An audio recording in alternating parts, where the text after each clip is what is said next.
Good morning, good afternoon, or good evening, depending on where you are. My name is Susanna Hollander, and I'm the Director of Data Science at the Genome, British Columbia. While we meet today on a virtual platform, I would like to take a moment to recognize and acknowledge that I live, work, and raise my family in Vancouver, British Columbia, which is on the unceded traditional territories of the Coast Salish peoples, including the Musqueam, Squamish, and Tsleil-Waututh nations. Welcome to Genome BC's Data Literacy webinar series. We started this in 2022, sorry, not quite that long ago, in 2022, with the aim to bring national and international experts together to help deepen our understanding of different data-related initiatives, standards, and resources. Each of the webinars is recorded and is available on Genome BC's YouTube channel. Our next webinar will take place on June 10th and is titled The Power of Metadata, Maximizing Research Impact with Protocols I/O and Metadata Comments. In this presentation, Gabriel Gask and Lenny Teitelman will showcase Protocols I/O, a secure platform for developing and sharing reproducible methods. I will co-present with them and will introduce you to Genome BC's Health Metadata Commons, a passion project of ours. I will now invite Federica Di Palma, our CSO and VP of Research and Innovation at Genome BC, to introduce today's speaker. Thank you, Shuja. Welcome, everybody. It's a pleasure to introduce Dr. Camilla Mazzoni. Camilla earned her PhD from the Oswaldo Cruz Foundation in Rio de Janeiro, Brazil, and since 2010, she's been serving as a senior researcher and group leader at the Evolutionary and Conservation Genomics at Leipzig Institute for Zoo and Wildlife Research. She also co-leads the Berlin Center for Genomics in Biodiversity Research, where she's dedicated to developing many methods to apply in genomics to non-model organisms. Dr. Mazzoni has taken on various leadership roles in genomics initiatives, and one that I particularly would like to highlight is the fact that she chaired the European Reference Genome Atlas, ERGA, until the end of 2023. ERGA is indeed the European node of the Earth Biogenome Project Global. She continues to contribute as a chair of the Sequencing Assembly Committee, but she has now taken another role, a leadership role with the Genome stream within a new initiative, which is the European-funded Biodiversity Genomics Europe project, a project that I'm actually quite fond of because brings together coordination amongst these very beautiful biodiversity projects that are aimed to generate large data sets, including genome sequencing and the International Barcode Consortium and others. Outside of Europe, she co-leads the Genotropics Consortium, which is focused on genomic study of new tropical species. So, Camilla, welcome. Thank you, Federica. Thank you so much for the invitation, Shusha, as well. I'm very happy to be here to tell you a little bit about what we are doing in Europe in terms of using genomics for biodiversity research and conservation. So I will start sharing my screen. So the presentation today aims to introduce the European Reference Genome Atlas, also known as ERGA.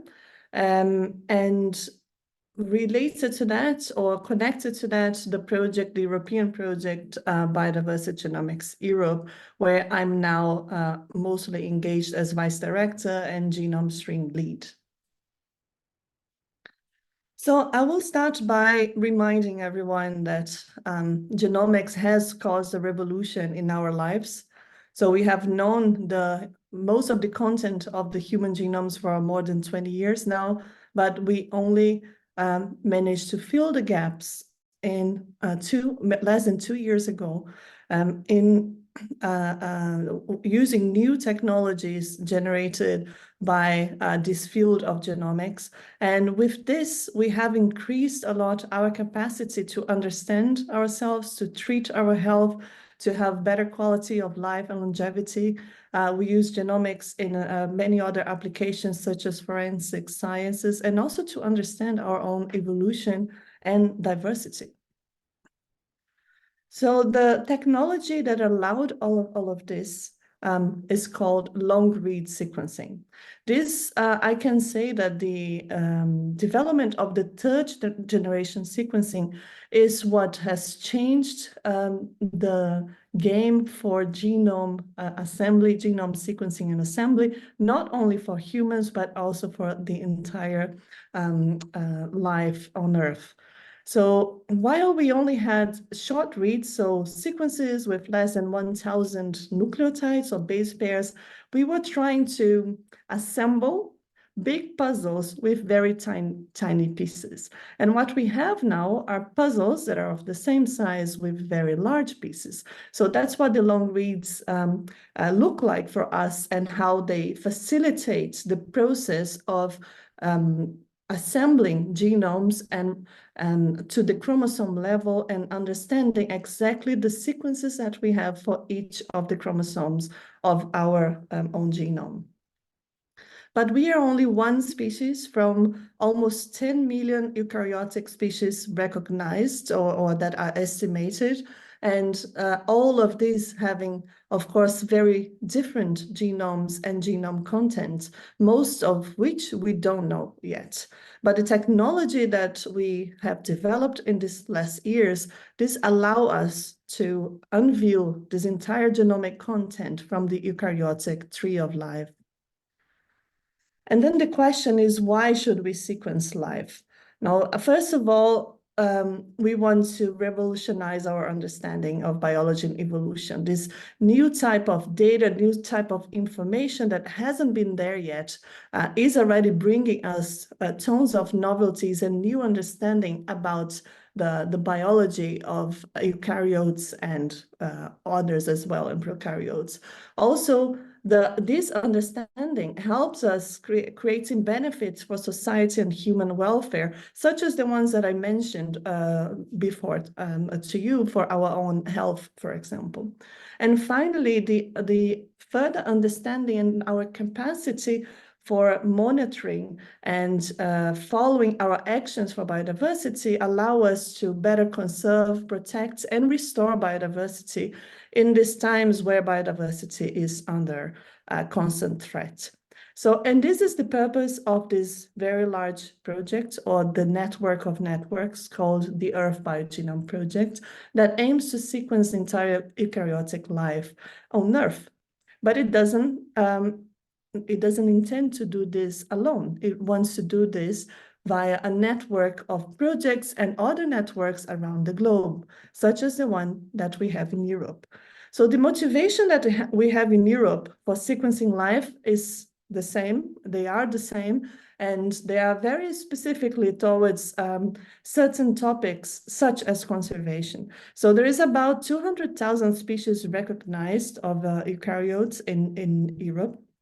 And from the 15,000 that have been assessed by IUCN, more than 20% are known to be threatened with extinction. So this alone already tells us that we need to know much more than we have known so far. So Europe has developed in the last decade, and in this decade even more, a series of programs by the European Union, European Commission, towards balancing our lives with biodiversity. So the process of conservation, restoration, and also understanding of biodiversity is essential so that we can have live in harmony with nature, as the CBD claims that we should do by the year of 2050. So Europe, as I mentioned, has many threatened species and distributed across the globe. I'm starting to show you some examples of species that we have been sequencing under the ERG umbrella, and these are in different parts of Europe, different ecosystems in countries that have more or less infrastructure, but all of them connected through this network to sequence the reference genomes and get to know better and especially increase our abilities to study those species and those populations. So here we have some examples of marine species, terrestrial, and including the Mediterranean pillow coral, for example, which is an endangered species, and the European mink that is critically endangered. We also have many examples of species that are important for us in terms of bioeconomy or health, or One Health even. So species that suffer from certain diseases, such as the Iberian hares, species that are vectors of diseases for humans and other vertebrates, species that are of economic interest, such as within the fisheries, which is an area, an economic area that has been incorporating genomics very quickly, and for which genomics has already been shown to be very useful, and especially the use of reference genomes in defining very well the populations and how the management of these existing populations is done. Also, we have many examples of how to revolutionize our understanding of biology and evolution in Europe, from sequencing weird species that were not known before, such as some nudibranchs, some very tiny worms, or a yeast from the Chernobyl area, to looking into closely related species that are adapted to different environments and understanding what in their genomes make these adaptations possible. So with all this inspiration and motivation, many scientists got together a couple of years ago in the middle of pandemics to build a network so that we could, at the European level, also participate at the EBP mission and sequence life of biodiversity in Europe. The ERGA was built as a bottom-up network where we built a structure that has been working since 2021. Now we have more than 1,000 scientists that are connected to ERGA, representing more than 200 institutions in 38 countries. So the process of sequencing reference genomes is a multidisciplinary one. So the workflow, even though in many cases we think about sequencing genomes is just going to the lab, getting DNA, and then going to the computer and assembling the genome, is actually much more than that. It starts with the sampling, where the samples that we acquire, they need to be well chosen. They need to be selected because of a series of criteria, including needs and ethics and the fact that they have permits. They need to be super fresh so that we have high quality information, and they need to be very well identified so that we have security in the species classification and the representation of these species in the catalog of genomes. And on the other side of our workflow, we have all the management of this data that needs to be done, again, following ethics, policy, and legislation that exists, but trying to make this data available and reusable for everyone. So in this process, from beginning to the end, we involve a series of different types of institutions, laboratories, and expertise. For building this first phase of ERGA, or establishing the network, we had the first executive board. So as Federica mentioned, I was the first chair of the network, and I served for 2.5 years until the end of last year. And for establishing the network, we came up with a threefold vision. So first, ERGA would be an initiative that generates reference genomes and all needed resources for those. So whether these were protocols or platforms or connections among researchers, but also ERGA should be an umbrella network. It should help other projects or connect other projects across Europe so that we would sequence our genomes in synergy and avoiding duplications and learning from each other. And finally, a knowledge hub where scientists with different types of expertise can meet and discuss the different parts of the workflow, allowing this whole process to happen in a scalable way, in an inclusive way, but also keeping harmonized with what is there in terms of infrastructure across Europe. So in order to fulfill this three-fold vision, we came up with 6 guiding principles, and that includes scientific excellence, a distributed infrastructure, increase of representation, inclusion, social inclusion, the fair treatment of data, and conservation and societal needs. So in terms of scientific excellence, we, as part of the EBP, we follow the requirements for the genome quality that the EBP establishes. So these requirements, they are established following the state of the art of the moment. So it's not a fixed set of criteria, but it's something that evolves with the technology and also our capacity to use this technology.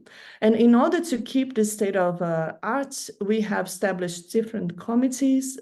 These committees, scientific committees, are mirroring those that exist at EBP at the global level. So we have the committees more directed to our needs in Europe, but developing extra things that will also feed back to the network of networks that is the EBP. And we have a series of other committees that support those scientific ones in order to make it sure that we follow the ethics, that we are just, that we communicate well, that we connect ourselves to society, and that we support training and knowledge transfer across the continent. Finally, our infrastructure should be distributed. This means that the existing infrastructure in Europe should be connected, should be harmonized. And when thinking about a single network or a large project that connects many of this infrastructure that already exists, that already have their way of working, in many cases for us, depending on the country, on the legislation, on the way that one institution works, it means that we have to try to reach standardization, to reach the scalability of producing genomes, but we have to keep the flexibility so that we can adapt and allow different infrastructure to join, even though they might have differences to what is already established. So here we have examples of many different sequencing centers that have been involved in ERGA, biobanks, and museums as well. So finally, in terms of increase of representation, we want to do this at different perspectives. So first of all, taxonomic representation to avoid biases that are natural from science or from humans that tend to study more what they can see and what they can relate to. So covering these biases really helps us understand better biology. Also in terms of geography, because as in many other parts of the world, there is a strong bias in Europe towards the Western countries that have better infrastructure and consequently end up being able to study more the biodiversity. And also in terms of researchers. So we want to be inclusive for young researchers, for late career researchers, for all of those that want and need to be involved in such endeavors. Also, a way of guaranteeing the representation at ERGA was to establish a council of representatives of each country in Europe, regardless of their current status in terms of infrastructure, whether they have expertise or not, they got a place in our council. So finally, in terms of inclusion, we take several actions to promote inclusion of researchers, also citizens from European regions with low genomic resources and minorities of any kind. A lot of our actions, some of them that I'm going to mention here to you, they focus especially on areas that are underrepresented in this genomic world. the data that we produce needs to be fair, findable, accessible, interoperable, and reusable. So this means we need to standardize many steps, but keeping the flexibility, as I mentioned to you before. So we make use of technology, we make use of different types of workflow managers. We make everything available. We have a platform, a page in a platform called Workflow Hub, where you can find all the workflows that are used under the ERGO umbrella, and this is going to be fed over and over, more and more over time. Also, the metadata, so the data that is associated with the specimen that we collect to produce a genome is very important. We need to know where this specimen is coming from, what was the conditions in the area, what is the tissue that we have acquired, and many other types of information connected to the specimen that are going to be important sooner or later for analysis of this information. So we have also ways to allow this metadata to be standardized and available for every single genome. And finally, take into consideration the current needs of society towards health and economy, and also to support conservation and restoration of biodiversity, with many examples such as the ones that I showed to you in some slides before, and repeating them here. These are two of our case studies in the Biodiversity Genomics Europe project, where we are studying vectorial capacity and insecticide resistance of an insect vector, and also unraveling the genomic landscape of a disease susceptibility in Iberian hares. So in order to start this process of putting the vision into action, following the principles, seeing if we would be able to follow up this, in 2021, we started a huge pilot. This pilot had no financial support, like foremost financial support, but we wanted to sequence at least one genome per country in Europe. So that was our goal. And we wanted to start building this distributed infrastructure by connecting the existing one, establishing this way the first resources that would allow us to be able to sequence reference genomes following all the principles that I mentioned to you, such as policies, standard operational procedures, code of conduct, etc. Finally, through this process, we wanted to promote collaboration of all sorts, knowledge transfer, and new partnerships. So the pilot was and has been, is not completely finished yet, so it should hopefully be published within the coming year, where we're going to have a series of publications coming from this endeavor. So probably we are not going to finish all the species that we have started, but most of them. And here you can see the distribution of a species, so where we managed to cover the majority of the countries. We also joined sequencing centers and molecular labs in a great number of countries, even though you can see the bias towards Western Europe. And we also engaged different biotechnology companies. So I would say this has been a great success and a way for us to learn before we could apply to our next endeavor. So ERGA then, during this starting phase, it really decided and got in agreement with the Earth Biogenome Project to become a regional node. And for that, we applied for a project that was launched by the European Commission. So this call that was launched by the European Commission in 2021 was to increase the European participation in global biodiversity genomics endeavors aimed at identifying all biodiversity on Earth.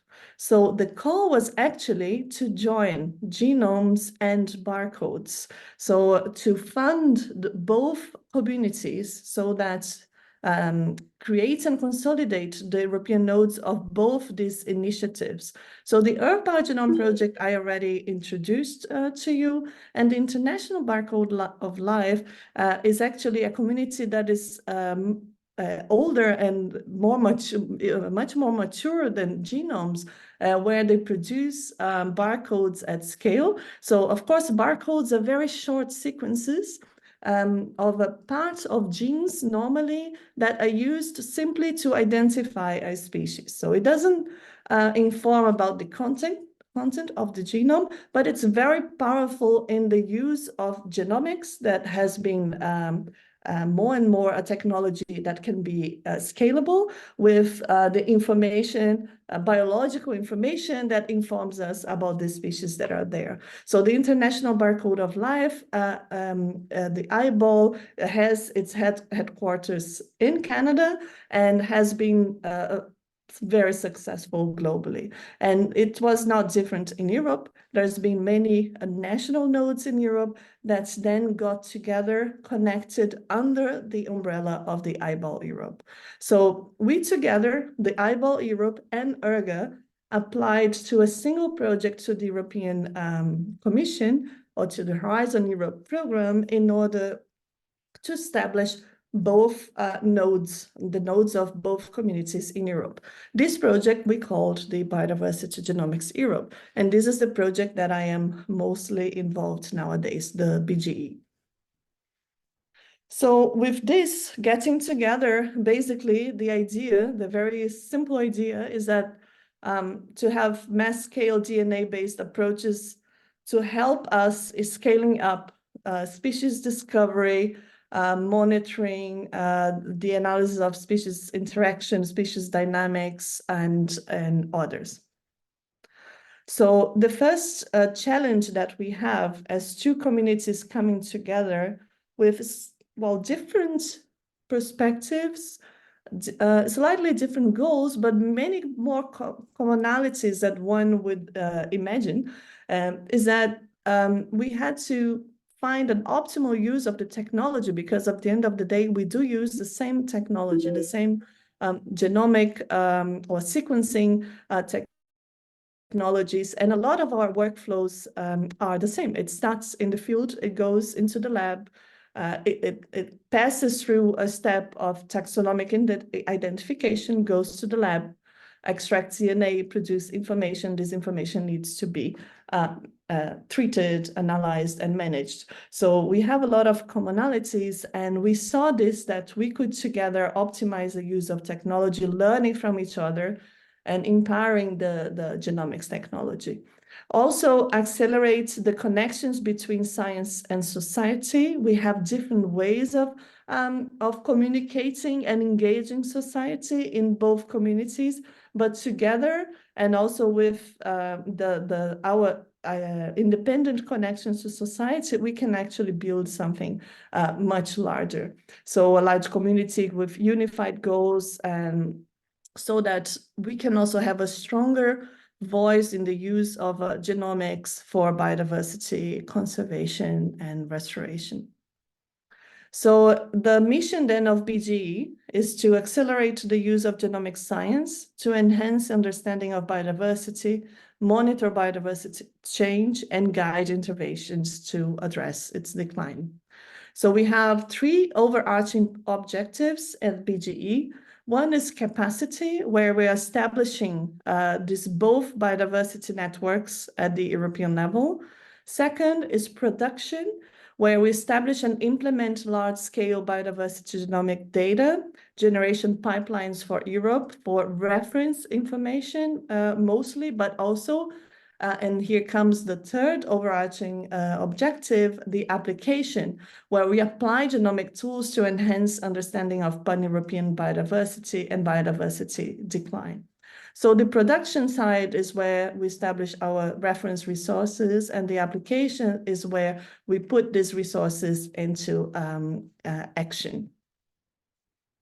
So in order to join both communities, we designed a project that has a similar structure for both streams, the barcode stream and the genome stream, where we follow the the production workflow of genomic data, so from field to lab, sequencing at scale, data to applications, and finally, the applications of this information for biodiversity.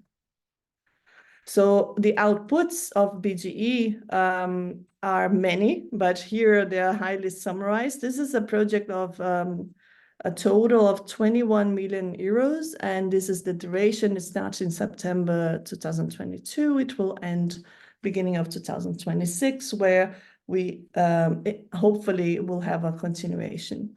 So the goals from the genome side is to establish the EBP European node or to consolidate the European node of EBP, to produce hundreds of reference genomes from all over Europe with broad community participation, and also to improve the use of genomic data for assessment of genome-wide diversity in taxa and ecosystems. We have about 34 partners, if I'm not mistaken, now, and this is the distribution across Europe. So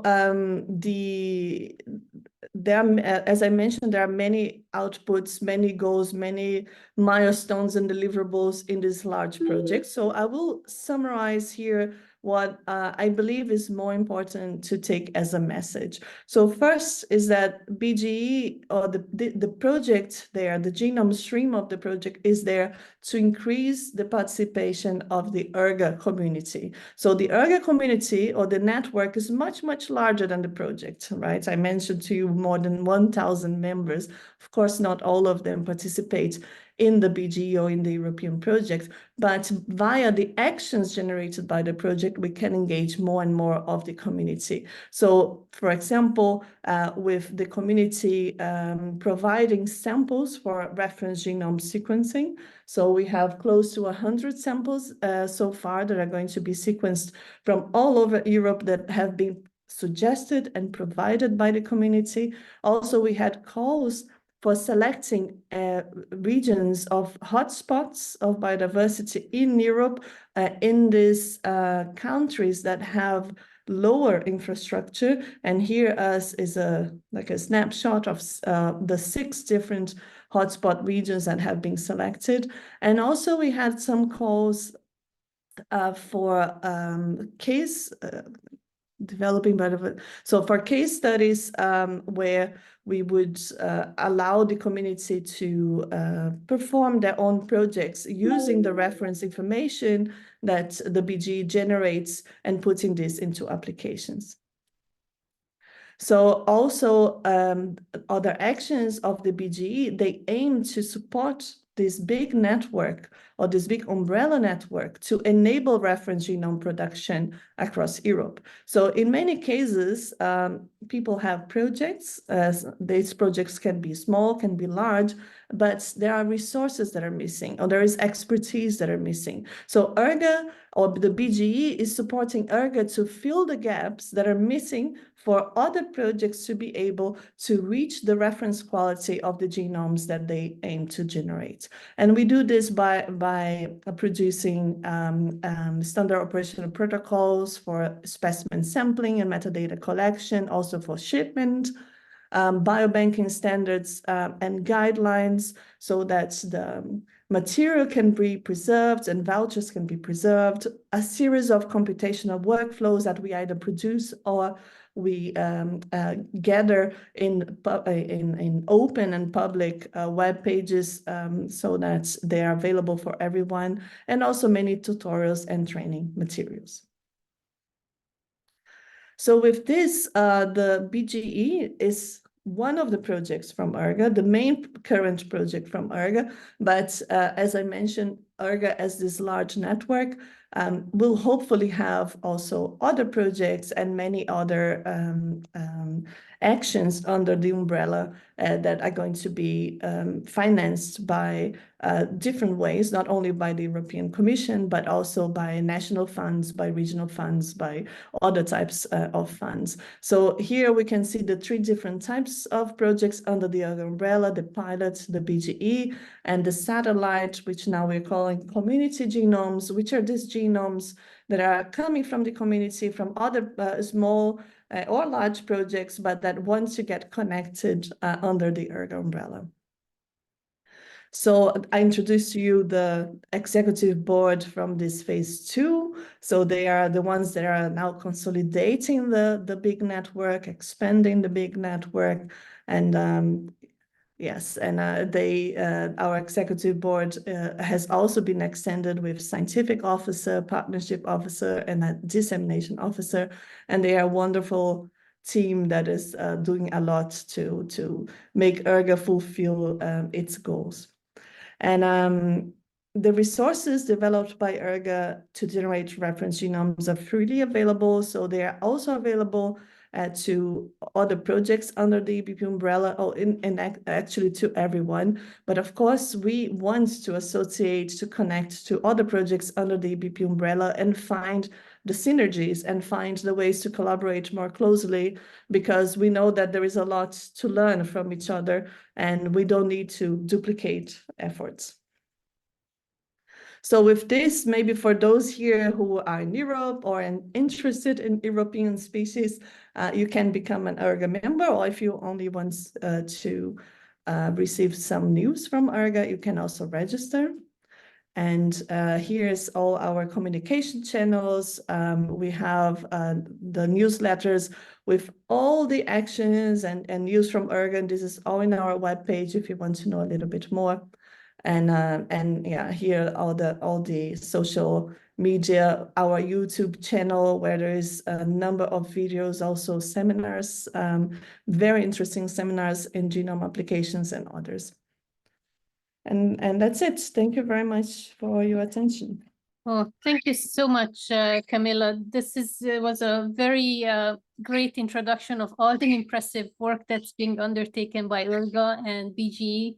And it was nice for me to learn also how the two are linked and how they're linked with eyeball as well.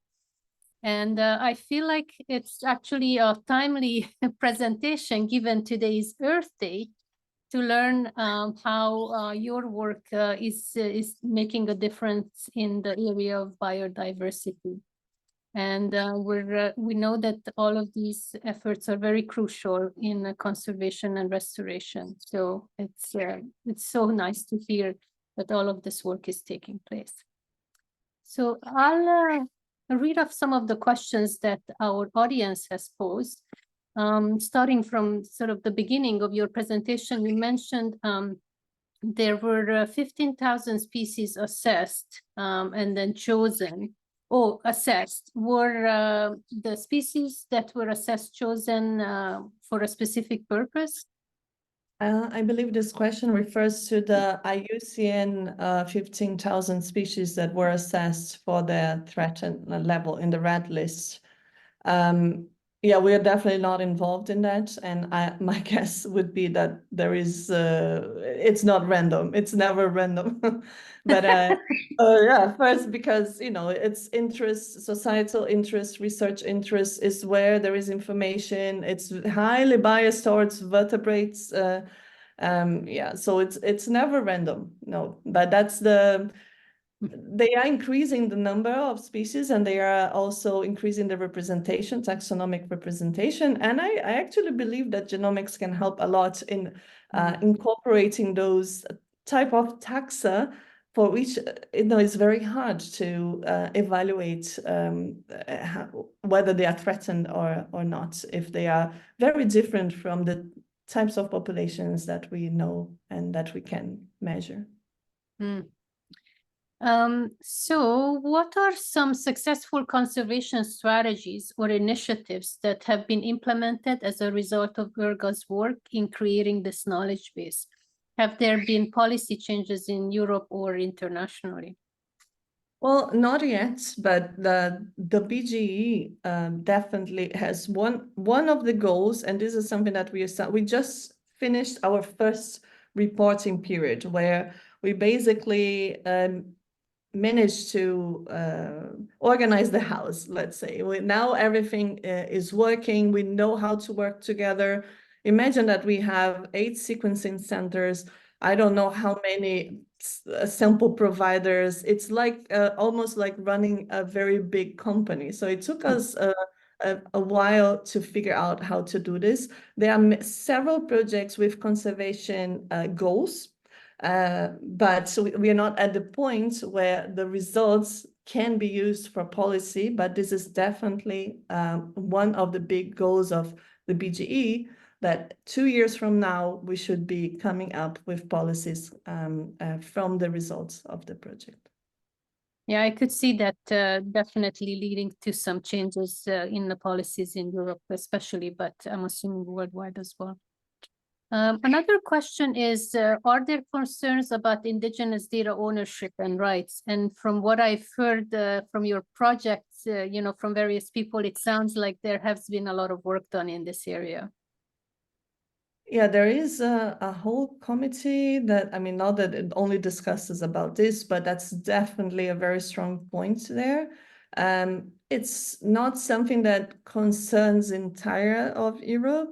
So in certain cases, we have, I mean, something that is very hard to tackle. So indigenous data ownership, maybe in a way, even though I should not say it's simple because it's never simple, but it's more straightforward to understand. But the traditional knowledge associated with peoples that are not considered indigenous is something that also concerns us, and that we are thinking how one can handle this. But this is much, again, something that we try to incorporate. We are very connected to the EBP, to other initiatives in the globe, and North America has been very strong on that. So we try to follow and to incorporate the best practices, but I have to say that there is still a lot to be done there in this regard, both indigenous and traditional communities.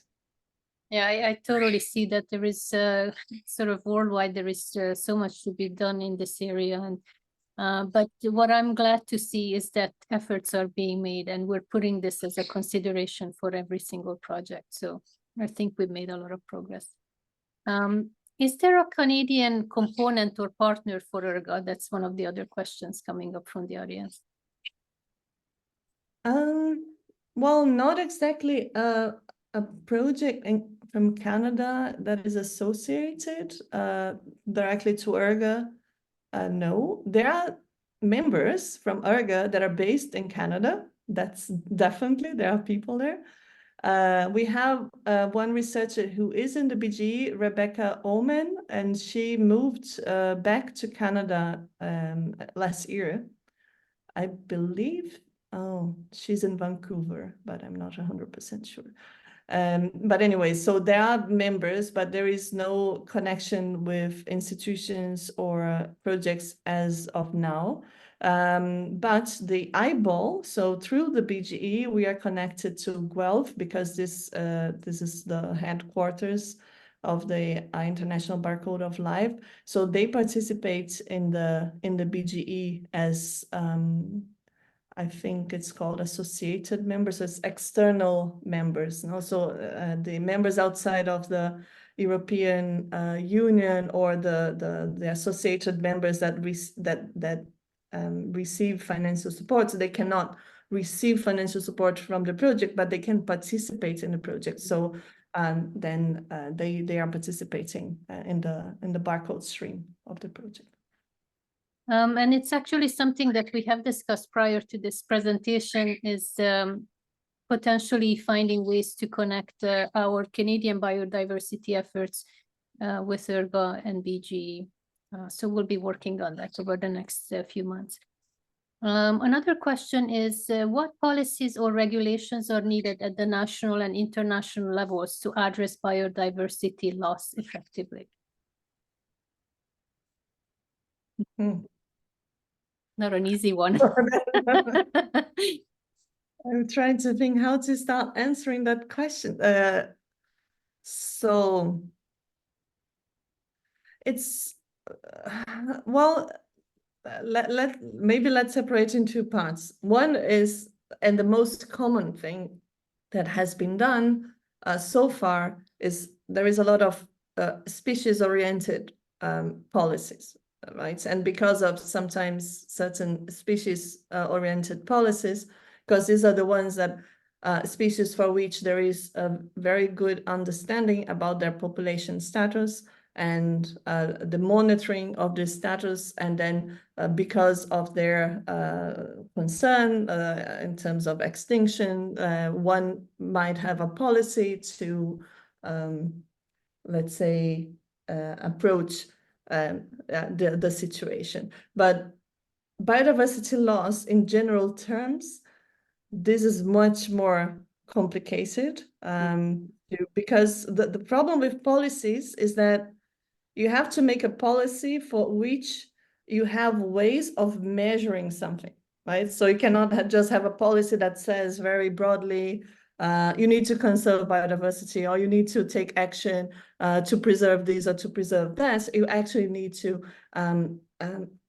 outline what these actions would be and how you're going to measure these actions. And I think we are exactly in this process right now, all over the world, big discussions, more and more networks entering in these discussions on what will be the parameters, the metrics that are going to be used for monitoring. So first to understand the status of biodiversity that we have now and how we are going to monitor them. So I think, and I'm not exactly an expert there, so I might be missing something here, but I'm sure that there will be more and more policies coming that approach biodiversity loss in a broader scale with some types of indications of how to do that, how to measure that, how to monitor the actions that are going to be launched. Thank you for tackling that quite a big overarching question, very important one though. How is the genomics data being used to inform traditional biodiversity monitoring indicators? Well, it hasn't, that's a problem. And I would say it's not yet being used to inform traditional biodiversity monitoring indicators. We would like that this is incorporated, for example, for estimating effective population size when this cannot be measured from traditional ways, or that genetic diversity can be incorporated there also in a standardized way.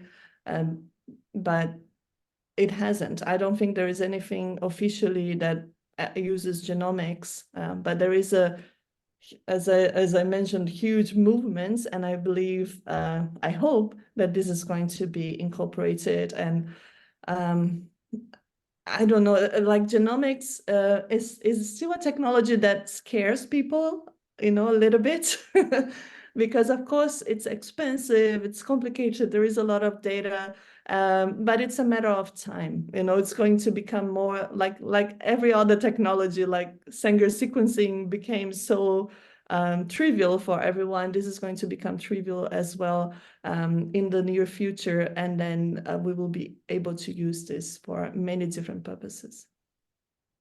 Yeah, I agree. It's the uptake is increasing, and the technologies are improving at such vast pace. It's quite amazing.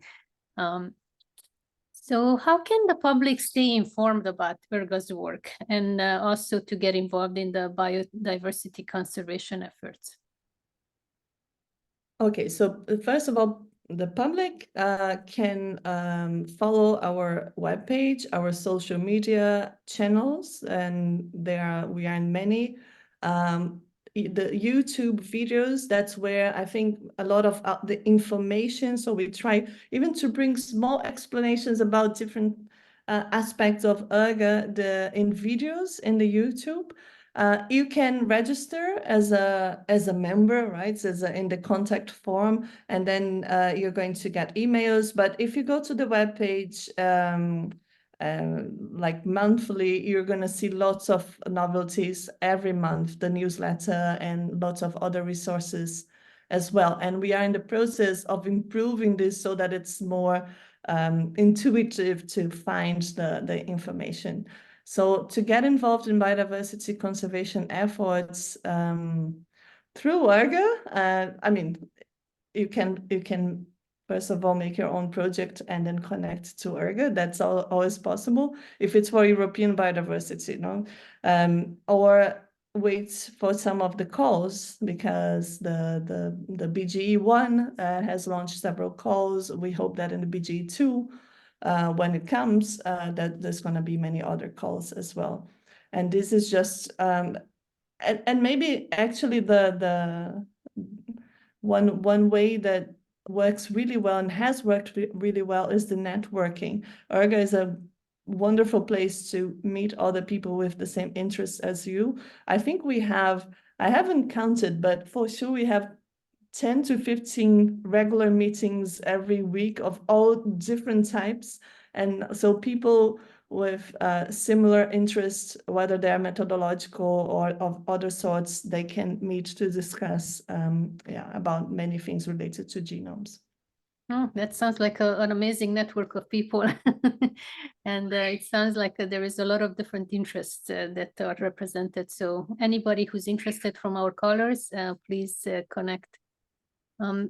Camilla, you mentioned that ERGA is going to be used to understand species interactions. Would you be able to provide an example of this? Well, yeah, so far, let's say from the genome's point of view, of course, the BGE looks at species interactions from the barcode point of view. So that's one of the goals of the BioScan, which is the current program for the eyeball, to understand species interactions at a level of a species community. But from the genome's point of view, what you can do is analyze the cobionts, so the different types of organisms that live together under or inside the same organism or in the same construction, let's say. So there are many examples such as marine invertebrates, where we sequence, so we aim to sequence the genome of the main species, but it has several types of symbionts, and we end up sequencing them as well and understanding more who is there, which species are there, what is the genomic component. But this is just at the very, very beginning. Who is doing this for a little while now is the Sanger Institute in a project called ASG, if I'm not mistaken, which is something with symbiont genomes, aquatic symbiont genomes, I think is the name. Thank you. That sounds very interesting, and we're hoping to learn a lot from many of these projects. One more question relates to decline in biodiversity. Has the project, how has the project influenced the actual decline in biodiversity? And I guess this relates to one of the previous questions around policy changes laws, which you said that it's a little bit too early at this point. Yeah, it's in terms of policies, it's too early. However, I have to say that we have been very careful in selecting case studies with applications that connect directly to stakeholders. And these stakeholders, they can be the people who are maybe making use of the species or the ecosystem, or the ones that are in with the task of protecting and conserving them. So in some cases, the practitioners, they are the stakeholders of these projects. So there are projects that are very specifically tackling threatened species and their population statuses. So it could be that from this, targeted projects, there will be policies coming for species. So this is possible, but all the case studies are just not even halfway in their development. Yeah, so coming in a bit. We have 3 more questions at this point. Does Europe have any unique characteristics that made the BGE particularly successful? What would you see as the biggest challenges for non-European nodes, especially in Canada? I think what makes BG successful? So first of all, up until now, we didn't have to count with money from the European Commission to build infrastructure, because I think the building of infrastructure is something that takes a long time and planning. And so it was much easier to connect the ones existing and finding ways for them to work together. So we didn't have to add infrastructure to the budget. So I think this really helps, but it doesn't mean that infrastructure is not needed. But the infrastructure in our case will come most likely from within countries, so from their national funding. And then, of course, this is different from Canada, because Canada is a single country. You might have different regional funding sources and so on, but at the end of the day, it's a single country, so I guess there is internal competition and other types of things. So it's not so easy to relate the one-to-one because of our statuses of multi-country network. But I would say like this connecting existing infrastructure, maybe upgrading existing infrastructure and just thinking about new infrastructure where it's really needed and for what is really needed, because this is going to be the biggest, let's say, not delay, no, but it's going to be a great financial burden to build something from scratch. So I think that was our big advantage, and also that our sequencing centers were really keen in working together and participating in the projects. They gave a lot of in-kind contribution, a lot. So no sequencing center is getting real money out of this project. They are really investing their time and their resources to make BGE work. Yeah, that's quite amazing, and I think it's due to the fact that many people have the same vision and objectives, and so it's so nice to hear that this is quite altruistic in bringing the group together. There is one comment here, not a question, regarding some of the questions that the audience has posed about Canada and BGE connections. So David Castle says, here is an FYI. On behalf of the BGE, I chair the external expert advisory group. And so we try to develop some transatlantic connections by coordinating and communicating. Thank you, David, for that comment. That is true, David. Yes, of course, he's a very important member of the BGE and based in Canada. So one last question. Glad to see your connections to EyeBall and Earth Biogenome Project. Do you have connections to other global initiatives such as GBIF, the Global Biodiversity Information Facility? And do you have connections to other Canadian entities active in this space? Some of them have been interested. Yeah, so we have indirect connections with GBIF and other global initiatives like GeoBond, for example. For now, they are indirect, but this is something that I would say this is going to be our next big focus, is to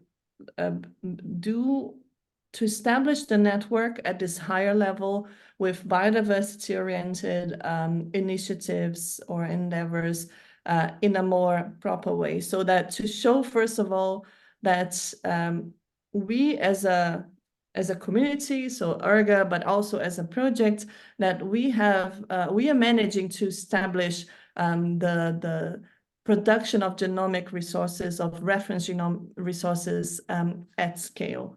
So I think for these other endeavors, there is a lot that the initiative that we are developing can add to, because in many cases, so these other initiatives admit, for example, that genomic is useful, that genomic can be used for this and for that, but the problem is how to generate the data at scale, fast, standardized in a way that is comparable, that is open. Yeah, so you need to have the not only the infrastructure, but the process established and working for that. So I believe that our joint endeavor between IBOL and ERGE is able already to do this and will be even more in the future. And we definitely intend to connect more and more to GBIF, to GBON, and to other biodiversity related endeavors. Thank you, Camilla. This has been very informational, a lot of great efforts that you mentioned, and I'm quite grateful to have had this amazing overview, and I'm hoping that our audience has got a lot of information as well. And thank you to the audience for all the great questions and making this session very interactive. Thank you again, and see you all in June, hopefully. Thank you, Camilla. Thank you.